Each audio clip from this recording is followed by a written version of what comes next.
Do you want to play Wii U or GameCube games? Well, the best way to do that is to install Dolphin Emulator, and I'm be teaching you how to do that today. Open a new tab, Chrome, Firefox, whatever. You're going to want to type in Dolphin Emulator.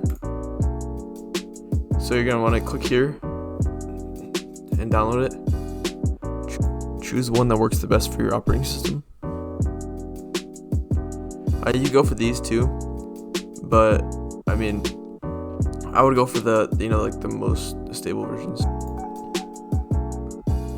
And once you download it, you go over to it. You can open it with 7-zip. That's what I use. Yeah, you might want to download 7-zip if you don't already have that. Yeah, then you could extract the files. Once you have the files extracted, then you can open it, and just like that, you have Dolphin Emulator running. Yeah, first off, you're gonna need one to get games too. Once you already have Dolphin Emulator running. Okay, it's technically pirating, so I can't show you, but yeah, just use Reddit or some other resource and trust your instinct and don't do dumb stuff whenever you're getting game ROM. But yeah, you're gonna have to go do that yourself. So yeah, there's game ROM sites. You go out there. You get Wii U and GameCube games. There's like a lot of different ones. So you're probably gonna set up a controller first. If you have a Wii remote, you could use that. But I use the emulated Wii remote. I'll put a picture right now. I have a Logitech controller. And then if you're using GameCube controllers, you're gonna have to want to use that. And you could use the Wii remotes. How you do with Wii remotes? I have a couple of them. It works better on the actual Wii remotes than Wii U remotes, if you have that in case. But you can still get to work. On the Wii remotes, you're gonna want to press 1 and 2. Keep pressing them, and then use the Bluetooth adapter, and then sync them. Do this, and then they should show up on Bluetooth, and you can sync them, and you can use them. I've got my Wii U ones to work, but they're a little bit harder to keep that in mind.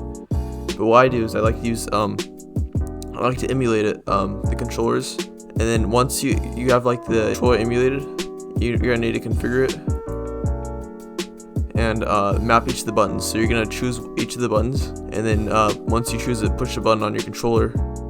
Oh yeah, also select the controller at the top. This is I use this one. And you also might need to do the motion simulation, right? For example, in Skylanders, you're gonna need to like have like the shake and like point like things, because you're not actually playing on a wheel or remote, so you're gonna need the shake and the point things. And there's a bunch of other ones. Nunchuck, that's really important. You gotta set that up too. Dolphin apparently works best whenever using 2 chorus loops enabled, I think. So I would keep it 100% unless you, for some reason, want to play games faster or slower. Depending on your graphics card, if you have like a newer card that works really well with DirectX 12, I'd use that. Vulkan and OpenGL work really well if you don't have one that supports DirectX. I guess, yeah, I think it says OpenGL is the best. I have 6800, so I should be able to run things no problem. You could force games to run in certain aspects, but I don't need to do that since most games are already in that aspect. I would leave VSync on, especially because, all these games are made for 60 FPS anyway, so I'd just leave them at that.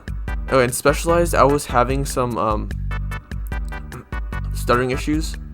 And if you have a stronger GPU, I'd just recommend going with hybrid Uber shaders or exclusive Uber shaders. If you really want a stutter-free experience, but this is likely to crash, use skip drawing. Or you can just compile shaders before starting. This is kind of annoying, but it's a lot better than stuttering or skipping the textures completely. So if you're really in a rut, I'd use this one. If you have a stronger GPU, I'd use this one or this one. This one, okay, this is default, so it must work well. But I would still recommend using hybrid Uber shaders if your GPU is too weak. Compile shaders are specialized. Skip drawing only if you really have to. Okay, enhancements. There's internal resolution, upscale it. I have mine upscaled for 1440p. Anti-aliasing, be kind of careful on that.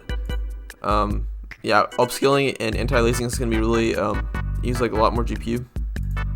Do that. Post-processing, adding a lot of stuff, it really decreases performance a lot. I haven't like messed most stuff on this, but on my laptop I have. It really destroys it. So yeah, then games look better like native with a little bit of anti-aliasing anyways. So if you, I use 4x MSA in my monitor's resolution. You can change this stuff. Skip EFB access. It could create crashes, and then it doesn't. Okay, it could like make some textures not load in games, but it's a little bit quicker. This is like if you're like struggling to run the game well. immediately present XFB. This is really useful if your game isn't running at full speed because your computer can't handle it. What I would do is use this because it makes the audio in sync, which is really good. Vertex rounding. Yeah, skip. This is just all like hacks to make your computer faster, essentially, but they come at a cost a little bit. And these are all just like extra things. You probably don't need to use this. You could use show percent speed. That's why I use. See if it's like running in time. Alright, well, either ways, once you got a game downloaded, because once you download it, sometimes it needs you need to extract it. Once you do that, then you can drop it into the folder for this to go to drop it in. You have to open up the folder and yeah, drop them in. And whenever they're fully extracted, they should look like this. Oh yeah, also for Skylanders, they have an emulated portal. It won't show on there, but yeah, you have to for games like Skylanders, there's also like emulator portals, things like that you could use to emulate a portal, things like that, and characters. But yeah, and once you got all that set up, and then you should be able to play no problem. This is probably one of the best emulators whenever it comes to just like it working right off the bat, it not needing any setup. This shows up for me specifically, but that's just saying that it doesn't, like, it's not using the network, and I haven't set that up yet, but I can set that up. But this game doesn't need network anyways, so I cancel out of it, and it runs perfectly fine.